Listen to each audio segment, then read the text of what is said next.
Hello, welcome to science easy classes. आज हम लोग शुरू कर रहे हैं मिशन बिहार बोर्ड 2025।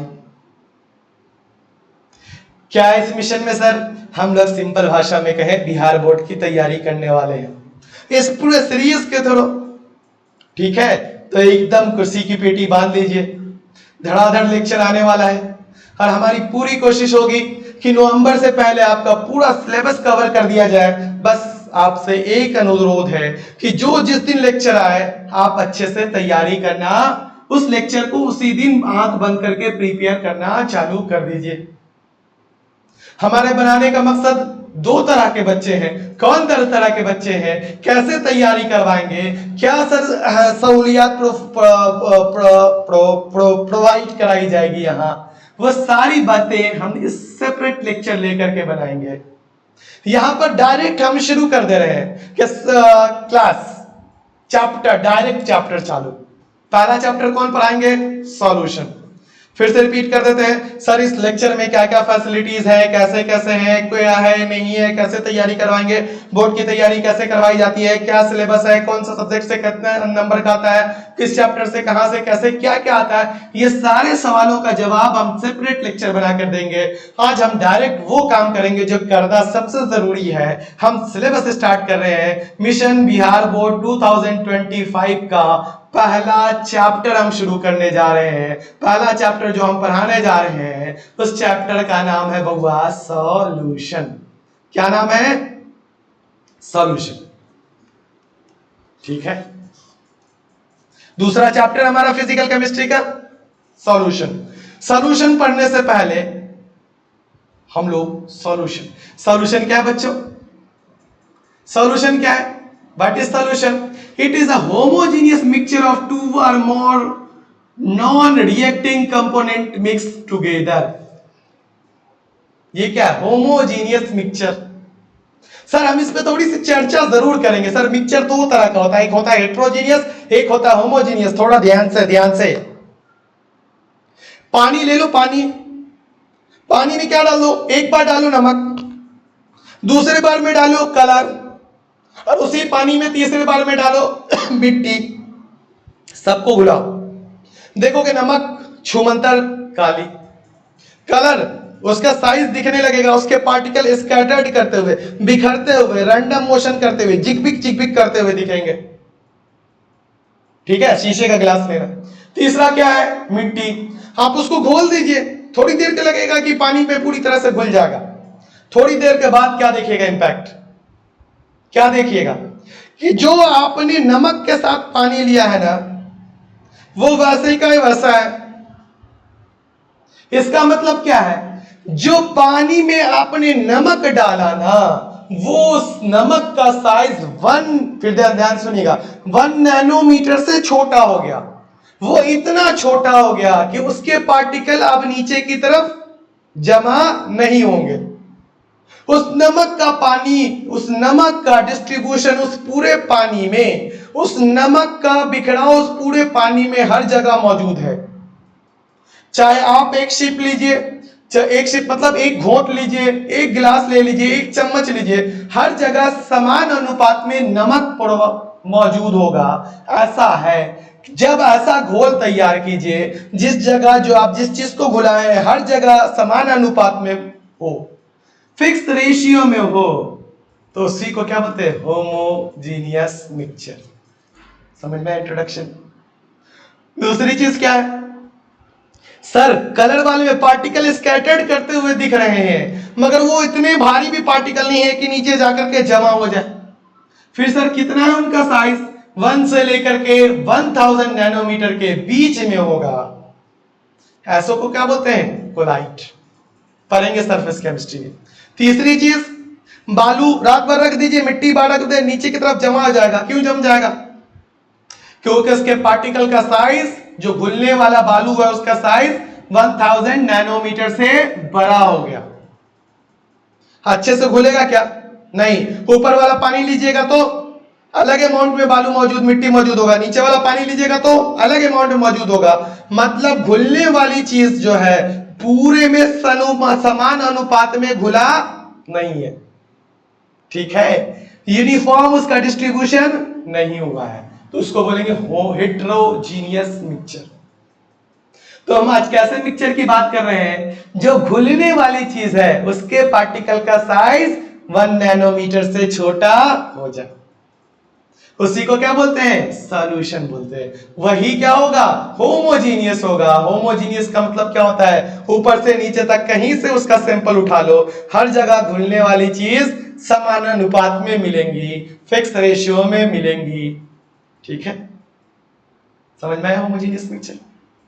ठीक है, तो सॉल्यूशन में हम किसकी बात करेंगे, होमोजीनियस मिक्सचर। फिर से एक बार डेफिनेशन देखते हैं। It is homogeneous mixture of two or more non reacting compound. Mixture दो चीज को मिलाने से तो होमोजीनियस मिक्सचर बनेगा, पानी और नमक के मिलाने से तो होमोजीनियस मिक्सचर बनेगा, मगर आप दोनों का दोनों ऐसा होना चाहिए, ऐसा नहीं कि दोनों आपस में रिएक्शन कर ले, ऐसा दोनों चीज होना चाहिए कि दोनों नॉन रिएक्टिंग हो, आपस में रिएक्शन नहीं करे। जब ऐसे इस कंडीशन को फुलफिल करेगा तो क्या कहलाएगा, सॉल्यूशन। थोड़ा भारी हो गया, आसान करते हैं। सॉल्यूशन सिंपल दो चीजों से मिलकर बना होता है, किससे, एक सॉल्यूट से, दूसरा सॉल्वेंट से। सॉल्यूट किसको कहते हैं, जो घुल जाए। सॉल्वेंट किसको कहते हैं, जो अपने अंदर घुला ले। पानी, चीनी, घुलाने वाला कौन, पानी, सॉल्वेंट।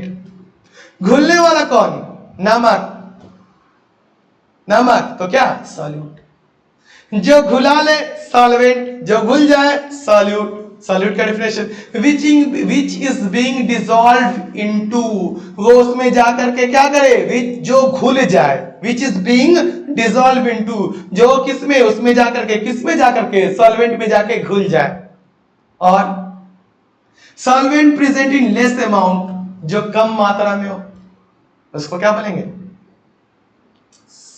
सॉल्यूट। सॉल्वेंट जो घुला ले, विच इन विच सॉल्यूट इज गेटिंग डिसॉल्व, जिसमें सॉल्यूट जाके घुल जाए, और ये क्या रहेगा, ज्यादा मात्रा। Note, solvent determine physical state of solution. इस पर थोड़ी देर के बाद चर्चा करें, ठीक है, इस पे थोड़ी देर के बाद चर्चा करेंगे, ठीक है। तो चलिए, ये पेज थोड़ा सा पहले से रह गया था। चलिए बुआ, तो हम लोग क्या कर रहे हैं बुआ, जल्दी से रिपीट कर देते हैं। हम लोग क्या पढ़ाने जा रहे हैं, सॉल्यूशन। सॉल्यूशन किसको कहते हैं, होमोजीनियस मिक्सचर को कहते हैं। क्या होमोजीनियस मिक्सचर, फिर से बताते हैं क्या होमोजीनियस मिक्सचर, जिसमें क्या होगा, एक घुलने वाली चीज है, घुलने वाली चीज को क्या बोलते हैं, सॉल्यूट। एक घुलाने वाली चीज है जिसको क्या बोलते हैं, सॉल्वेंट। और कैसे पहचानेंगे सर, जो मोर अमाउंट में रहेगा, जिसकी मात्रा ज्यादा रहेगी, उसको क्या बोलेंगे, सॉल्वेंट। और जिसकी मात्रा कम रहेगी उसको क्या बोलेंगे, सॉल्यूट। समझ में आया? तो जो घुलने वाली चीज है उसके पार्टिकल का साइज 1 नैनोमीटर से छोटा हो जाएगा। छोटा हो जाएगा तो क्या होगा, वो हर जगह समान अनुपात में क्या हो जाएगा, डिस्ट्रीब्यूशन हो जाएगा, मौजूद रहेगा। उसी को क्या बोलते हैं, होमोजीनियस मिक्सचर। और होमोजीनियस मिक्सचर ही क्या है, सॉल्यूशन। सॉल्यूशन में फिर से क्या पढ़े, दो चीज, क्या, सॉल्यूट, सॉल्वेंट। सॉल्यूट कितनी बार बोलूं, समझ गए होंगे आप, ठीक है। Classification on the basis of number of solute added, मतलब सॉल्वेंट तो फिक्स है, सॉल्वेंट तो फिक्स है, एक सॉल्यूट ऐड कीजिएगा, मतलब पानी तो फिक्स है, इसमें ऐड किया आपने क्या, चीनी। दो चीज मिला ना, दो चीज मिला तो दो की वजह से इसको क्या बोलेंगे, बाइनरी सॉल्यूशन। क्या बोलेंगे, बाइनरी सॉल्यूशन। पानी तो फिक्स है, मतलब सॉल्वेंट तो फिक्स है, चीनी के साथ क्या घोल दिया उसमें, नींबू। सॉल्यूट कितना हो गया, दो। टोटल चीज कितना होगी, तीन। तो इसलिए इसको क्या बोल देंगे, टर्नरी सॉल्यूशन। टराइनरी नहीं कीजिएगा, टर्नरी सॉल्यूशन। सर पानी तो फिक्स है, चीनी भी घोल दिया, नींबू भी घोल दिया, रूह अफ़ज़ा भी घोल दिया, कितने सॉल्यूट हो गए, तीन। टोटल कितना हो गया, चार। तो क्वाटरनरी सॉल्यूशन। समझ में आ गया? सॉल्यूशन जब दो चीजों से मिलकर के बनाओ, बाइनरी। तीन चीजों से मिलकर बनाओ, टर्नरी। चार चीजों से मिलकर के बनाओ, क्वाटरनरी। हमारे जो सिलेबस में पढ़ना है बउआ, वो क्या पढ़ना है, बाइनरी सॉल्यूशन। कौन सा सॉल्यूशन पढ़ना है, बाइनरी सॉल्यूशन पढ़ना है, ठीक है। फिर जब हम लोग सॉल्यूशन बनाएंगे ना, तो जरूरी नहीं कि सिर्फ लिक्विड का बने। सॉल्यूशन तीन तरह का बनेगा। पहला कैसा सॉल्यूशन बनेगा, गैसियस सॉल्यूशन बनेगा। कलर नहीं दिख रहा, पहला सॉल्यूशन कैसा बनेगा बेटा, गैसियस सॉल्यूशन बनेगा। दूसरा सॉल्यूशन कैसा बनेगा? लिक्विड सॉल्यूशन बनेगा। तीसरा सॉलिड सॉल्यूशन बनेगा। स्टेट ऑफ मैटर भी कितने हैं? 3, सॉलिड, लिक्विड, गैस। तो सॉल्यूशन भी कितने तरह का बनेगा? 3 तरह का। फिर हम पीछे जाते हैं, एक बात हमने बताई है कि जब सॉल्यूशन 3 तरह का बनेगा तो जो सॉल्वेंट का फेज होगा वही सॉल्यूशन का फेज होगा। सर नहीं समझे? समझाते कि सर अगर अपने पास सॉल्वेंट है गैस, हम फिक्स कर लेते हैं सॉल्वेंट कैसा है? गैस। इसमें सॉल्यूट मिलाइएगा गैस, तो सॉल्यूशन भी कैसा होगा? गैस। सॉल्वेंट है गैस और सॉल्यूशन मिलाई, सॉल्यूट क्या बनाइएगा? लिक्विड, तब भी कैसा सॉल्यूशन होगा? गैसियस ही सॉल्यूशन होगा। अगर सॉल्वेंट है गैस और सॉल्यूट कैसा है? सॉलिड, तब भी सॉल्वेंट किस पर होगा? तब भी सॉल्यूशन कैसा होगा? गैसियस ही होगा। मतलब जो फेज होगा सॉल्वेंट का वही फेज होगा किसका? सॉल्यूशन। एग्जांपल, गैस गैस को मिलाएंगे तो mixture of oxygen and nitrogen gas surrounding में मौजूद। सर जब गैस में लिक्विड बनाएंगे तो chloroform mix with nitrogen gas. Example, ये एनसीईआरटी के एग्जाम्पल है, देखो नीचे एनसीईआरटी हल्का हल्का दिखेगा। इसी एग्जाम्पल को आपको रटना है, इसी एग्जाम्पल से क्वेश्चन आता है ऑब्जेक्टिव में, भर भर के मिलेगा। हम आपको दिखाएंगे, इसी लेक्चर्स में पीवाईक्यू भी करवाएंगे और दिखाएंगे कहां कहां से कैसे कैसे क्वेश्चन आता है। सर कब? जब सॉल्वेंट होगा गैस, उसमें सॉलिड मिलाएंगे, कैम्फर को डालेंगे किसमें? नाइट्रोजन गैस में। इस एग्जांपल को जरूर ध्यान से देखिएगा। फिर से हमारा सॉल्वेंट कैसा है? लिक्विड, लिक्विड में क्या डाले? गैस, तो सॉल्यूशन कैसा बनेगा? लिक्विड। लिक्विड में क्या डालेगा? लिक्विड, सॉल्यूशन कैसा बनेगा? लिक्विड। लिक्विड में क्या डालेगा? सॉलिड, सॉल्यूशन कैसा बनेगा? लिक्विड। किस पर डिपेंड कर रहा है? टोटली सॉल्वेंट पे। Example, oxygen gas dissolve in water, solution कैसा बनेगा? लिक्विड ही बनेगा। इथेनॉल, इथेनॉल याद है भाई? अकलमंद है? कमेंट बॉक्स में डाल दीजिएगा। Ethanol dissolve in water, ethanol को डिसॉल्व में डालिएगा तब भी सॉल्यूशन कैसा बनेगा? Liquid. Glucose dissolve in water, glucose कैसा होता है? सॉलिड, वाटर में डालिएगा लिक्विड, तो फिर जो सॉल्यूशन तैयार होगा वो भी कैसा होगा? कैसा होगा बच्चों? लिक्विड। अब सारा का सारा सॉल्वेंट कैसा है? सॉलिड, तो सॉलिड में गैस को डालेंगे तब भी क्या हो जाएगा? सॉलिड। सॉलिड में लिक्विड का डालेंगे तब भी सॉल्यूशन कैसा होगा? सॉलिड। सॉलिड में सॉलिड को डालेंगे तब भी सॉल्यूशन कैसा होगा? Solid. Example, solution of hydrogen in palladium, ठीक है। Example, amalgam of mercury with sodium. Example, copper dissolve in gold. इस एग्जांपल को जरूर देख लीजिएगा क्योंकि एनसीईआरटी के एग्जांपल बार बार पूछे गए हैं। मैं पीवाईक्यू बनवाऊंगा। कोई मुश्किल काम था? नहीं सर। क्लासिफिकेशन क्या देखना था? स्टेट किसका? सॉल्यूशन का। किस पे डिपेंड करेगा? पूरी तरह से किस पे डिपेंड करेगा? सॉल्वेंट पे। अब देख लीजिएगा, सॉल्यूट और सॉल्वेंट, सॉल्वेंट का जो फेज होगा वही किसका फेज बनेगा? वही किसका बनेगा? सॉल्यूशन का। काम की बात, सर मुद्दे की बात, बिहार बोर्ड की तैयारी कर रहे हैं, बोर्ड की तैयारी कर रहे हैं, तो इस एग्जाम्पल को भूलिएगा नहीं, एग्जाम्पल जरूर ध्यान में रखिएगा, रट के खा जाइए। Classification on the basis of water as solvent, solvent में अगर वाटर हो तो इक्वस सॉल्यूशन, है ना। किसी भी सॉल्यूशन में अगर वाटर हो तो उसके सॉल्यूशन पे क्या होता है? Equals solution. NaCl equals solution लिखा होता है, NaCl AQ इक्वस। इसका मतलब क्या है? NaCl किसके में डिसॉल्व है? Water molecule. No aqueous solution जिसमें वाटर मॉलिक्यूल नहीं, ये तो क्लासिफिकेशन का पार्ट भी नहीं। फिर से सॉल्यूशन के दो पार्ट, डाइल्यूट और कंसंट्रेटेड।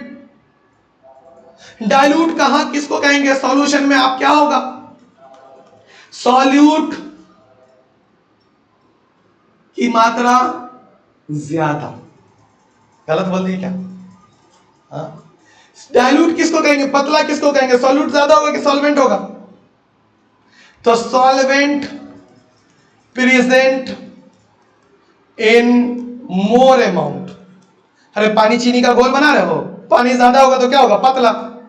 डाइल्यूट सॉल्यूशन दो तरह का, डाइल्यूट कंसंट्रेटेड, पतला जहां सॉल्वेंट ज्यादा हो, कंसंट्रेटेड गाढ़ा जहां सॉल्वेंट कम हो। तो क्या ज्यादा होना चाहिए? Solute present in more amount. जहां सॉल्यूट ज्यादा हो उसको क्या बोलेंगे? कंसंट्रेटेड। पानी ज्यादा, पतला, डाइल्यूट। पानी क्या है? सॉल्वेंट। चीनी ज्यादा, चीनी क्या है? सॉल्यूट, गाढ़ा, कंसंट्रेटेड। समझ लीजिएगा क्या सर, कोई भी सॉल्यूशन पतला है या गाढ़ा है कैसे पता करिएगा? सबको छू छू के क्या नहीं, इसके लिए आपको देखना पड़ेगा क्या क्या लिखा हुआ है, कंसंट्रेशन टर्म। क्या देखना पड़ेगा? कंसंट्रेशन टर्म की सहायता से आप पता कर पाइएगा एक्चुअल कि सॉल्यूट ज्यादा है या कम। ठीक है, तो कंसंट्रेशन टर्म क्या क्या पता नहीं लिखा गया है टाइपिस्ट से, कंसंट्रेटेड टेम्परेचर नहीं, यहां पर किसका है? कंसंट्रेशन का definition. What is concentration? It is amount of solute dissolve in particular amount of solvent. ठीक है, इसको मैं आपको अलग से करवा दूंगा, नहीं तो आपका जहन थोड़ा सा खिचड़ी हो जाएगा। इसको कंसंट्रेशन टर्म दो तरह के होंगे बच्चों, एक होंगे टेम्परेचर डिपेंडेंट, दूसरे टेम्परेचर इंडिपेंडेंट। क्या है? सिंपल सा बात है सर, ध्यान से सुनिए। देखो अभी तक हम लोगों ने मोल कॉन्सेप्ट, अच्छा बीच में आकर के, बीच में यहां पे पहुंच गए, बहुत काम का इंफॉर्मेशन दोस्त। ये लेक्चर वही बच्चे देखना कंटिन्यू करें जो आप हमारे प्लेलिस्ट में जाइए, some basic concept of chemistry मिलेगा, उसमें कम से कम लेक्चर नंबर 1 से लेक्चर नंबर 9 तक अच्छे से देख चुके। अगर लेक्चर नंबर 1 से लेकर 9 तक नहीं देखे हो तो ये चैप्टर में बिल्कुल आपका इंटरेस्ट नहीं बनेगा। तो मैंने आपसे वादा किया ना, जीरो से पढ़ाऊंगा। जीरो कहां है? आप जाकर के देखिए, प्लेलिस्ट में डालिए, देखिए some basic of concept of chemistry, lecture number 1 से 9 तक देखिएगा, आपको मजा आने लगेगा। फिर इस चैप्टर में भी मजा आने लगेगा। अगर वो चैप्टर, वो 9 लेक्चर आप लेकर देख करके नहीं बैठिएगा तो फिर बिल्कुल भी कोई मजा आने वाला नहीं है। ठीक है, वैसे बच्चे जो अच्छे कोचिंग में पढ़ रहे हैं, जिनको लगता है कि ठीक ठाक हमारा सिलेबस कवर हो चुका, सिर्फ बोर्ड के लिए पढ़ रहे हैं, तो उनके लिए जरूरी नहीं है। मगर वो बच्चे जिनकी बेसिक पूरा कपिल शर्मा हो गई है, समझ में आ रहा है, तो वो बच्चे पक्का पहले यहीं पर स्टॉप करे और lecture number some basic concept of chemistry के प्लेलिस्ट में जाए। लेक्चर नंबर 1 से लेकर के 9 तक जरूर देख ले। हाँ, थोड़ा सा टाइम लगेगा, फिर आपको लगेगा सर 11th की हम बात क्यों पढ़े, फिर आपका कोई दोस्त आपको भटकाएगा। हटके भटकने की जरूरत नहीं है, मैं हर जगह हर चीज आपको 11th पढ़ने की जरूरत नहीं हो, मगर वो 11th आपका बैसाखी है जिस पर आप अपना कंधा रख करके चलिएगा। बैसाखी गोल तो फिर आप चल नहीं पाइएगा। तो 11th का वो पोर्शन, मतलब 12th क्लास की केमिस्ट्री के लिए जो भी बेसिक की जरूरत होगी, इसी तरह से मैं हाईलाइटेड कर दूंगा। आप मेरी बात मानो, अगर आप कुछ भी केमिस्ट्री नहीं जानते हो, मैं आपको एकदम चैंपियन बना दूंगा। अगर कब बनेगा चैंपियन? जो मेरी बात को फॉलो करेंगे। सर आप ही बनाते हो क्या? नहीं, बहुत सारे गुरु हैं दोस्त। अगर चैंपियन बनना है तो गुरु की बात माननी पड़ेगी। मेरा भी एक अच्छा खासा अनुभव है बिहार बोर्ड को पढ़ा करके, हमने भी बहुत सारे टॉपर दिए हैं, और मेरा अपना मानना है कि पैसा तो एक अलग चीज है दोस्त, टीचर होने का अभिमान, टीचर होने का, मैं टीचर हूं तभी मजा आता है, सुख तभी मिलता है, पैसा नहीं। आप में से कोई आकर के बोले, कॉल करे, कहीं पर मिले, बताए सर आपके लेक्चर्स को फॉलो करके, आपकी बात को मान करके मैं आज टॉपर हूँ, मैं अच्छे मकाम पे हूँ, तो वो जो सुख का अनुभूति होता है वो किसी चीजों में नहीं है। वो टीचर होने का एक अपना ही फख्र है, अभिमान है। ठीक है, चलो मैं भटक गया थोड़ा सा, तो आप मान लेंगे ना मेरी बात? अगर आपको आती है बेसिक, बहुत अच्छी आती है, मोल कॉन्सेप्ट क्लियर है, तो आप कंटिन्यू करें, नहीं तो पहले वो 9 लेक्चर देख ले। ठीक है, चल, तो वहां पर आप देखिएगा तो पाइएगा क्या कि हम लोग मोल कॉन्सेप्ट में बने हैं कि 3 तरह की चीजें हमें देखने को मिलेगी फिजिकल केमिस्ट्री में। या तो क्या मिलेगा, हम लोग इन सब चीजों में क्या देखेंगे? मास, या तो नंबर, या तो क्या देखेंगे? वॉल्यूम। सर सही ढंग से बात नहीं समझ में आ रही ना, वो लेक्चर जाकर देखिए ना, तो आप मुझे करेक्ट कीजिए। इस सारे कंसंट्रेशन टर्म्स में या तो किसकी नंबर की बात की जाएगी, या तो मास की बात की जाएगी, या तो वॉल्यूम की बात की जाएगी। नंबर किसी के लिए भी किसी भी चीज को आप गिन सकते हो, मास किसी भी चीज को आप तौल सकते हो। अब ध्यान से सुनना मेरी बात, मान लो ये सॉलिड है, इस सॉलिड को अगर इसका नंबर 1 है तो क्या 500 डिग्री सेल्सियस में इसको कर गिनेंगे तो 5 हो जाएगा क्या? नहीं। इसका मतलब क्या होगा? गिनती को किसी टेम्परेचर से फर्क नहीं पड़ता। सर अभी ये 5 ग्राम है तो क्या मास बढ़ जाएगा क्या टेम्परेचर बढ़ाने या घटाने से? जवाब है नहीं। फिर सर किसको फर्क पड़ता है टेम्परेचर को, जहां वॉल्यूम हो, और वॉल्यूम के बारे में किसकी चर्चा करते हैं, गैस की। टेम्परेचर बढ़ाइएगा तो गैस अपना वॉल्यूम बढ़ा लेता है, घटाइएगा तो घटा लेता है। टेम्परेचर बढ़ाइएगा तो गैसेस का प्रेशर लगना ज्यादा हो जाता है।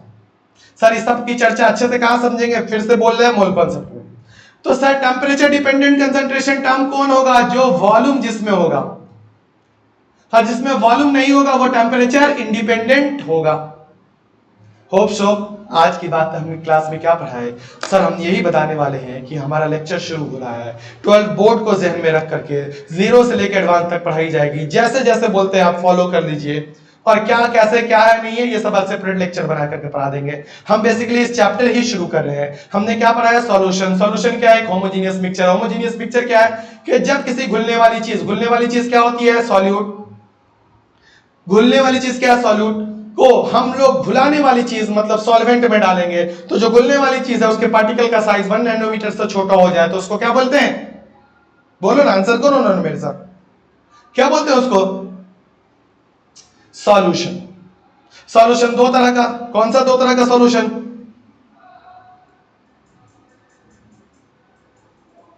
है ना। सॉल्यूशन में क्या होगा, एक सॉल्यूट। सॉल्यूट किसको कहेंगे, जो लेस अमाउंट में होगा। सॉल्वेंट किसको कहेंगे, जो मोर अमाउंट में होगा। Classification on the basis of number, solute और सॉल्वेंट के नंबर को जोड़ दीजिए। अगर 2 होगा तो बाइनरी सॉल्यूशन, 3 होगा तो टर्नरी सॉल्यूशन, 4 होगा तो क्वाटरनरी सॉल्यूशन। हमारे सिलेबस में कौन सा सॉल्यूशन पढ़ना है, बाइनरी सॉल्यूशन। सबसे पहले क्या देखेंगे, सॉल्यूशन का स्टेट। सॉल्यूशन का स्टेट किस पे डिपेंड करता है, अवस्था किस पे डिपेंड करता है, सॉल्वेंट पे। जो सॉल्वेंट की अवस्था होगी, जो सॉल्वेंट का स्टेट होगा, वही सॉल्यूशन का स्टेट होगा। बेसिकली हमने इसमें यही सिखाया। साथ में क्या सिखाया कि फिर से सॉल्यूशन दो तरह का, एक्वस नॉन एक्वस। सॉल्यूशन में अगर पानी वाला सॉल्यूशन हो तो एक्वस, पानी वाला सॉल्यूशन नहीं है तो नॉन एक्वस। फिर से सॉल्यूशन दो तरह का, डाइल्यूट, कंसंट्रेटेड। डाइल्यूट किसको कहेंगे, जिसमें सॉल्वेंट की मात्रा ज्यादा हो। कंसंट्रेटेड किसको कहेंगे, जिसमें सॉल्यूट की मात्रा ज्यादा हो। उसके बाद क्या है कि सर कंसंट्रेटेड का मतलब गाढ़ा और डाइल्यूट का मतलब पतला। तो किसी भी सॉल्यूशन को कैसे हम पता करेंगे कि गाढ़ा है या पतला है, कंसंट्रेशन टर्म के थ्रू। कंसंट्रेशन टर्म दो तरह के, टेम्परेचर डिपेंडेंट और टेम्परेचर इंडिपेंडेंट। ये था हमारा सॉल्यूशन का इंट्रोडक्टरी लेक्चर। हम लोग नेक्स्ट क्लास में शुरू करेंगे कंसंट्रेशन टर्म बिना कोई बकवास के। आप लोग बस लिख जाए, मिल जाइए, नोट्स जरूर बनाते चलिए, मेरी बातों को फॉलो करेंगे। मैं आपको गारंटी के साथ कहता हूं 70 आउट ऑफ 70 हम लोग बोर्ड में फोड़ रहे होंगे। 30 नंबर प्रैक्टिकल वाला आप संभाल लेना। मिलते हैं बहुत जल्दी एक इसी सीरीज के नेक्स्ट लेक्चर में। Thank you very much, have a nice day. और फिर लास्ट में वो अपने दोस्तों को ये लेक्चर शेयर करना नहीं भूलिए। अगर आप शेयर करेंगे ज्यादा से ज्यादा लोगों तक पहुंचेगा तो वही हमारे मोटिवेशन का काम करेगा। अंत तक अगर यहां तक आप पहुंच गए हैं तो एक बार लाइक का बटन जरूर दबा लिएगा और एक प्यारा सा कमेंट जरूर छोड़ के जाइएगा। वो हमेशा हमें क्या करती है, अच्छे से अच्छा कंटेंट बनाने के लिए मोटिवेट करती है। Again thank you very much. मिलते हैं बहुत जल्द नेक्स्ट लेक्चर में, इस वादे के साथ कि नवंबर के एंड तक हम पूरा सिलेबस कवर कर पा रहे होंगे।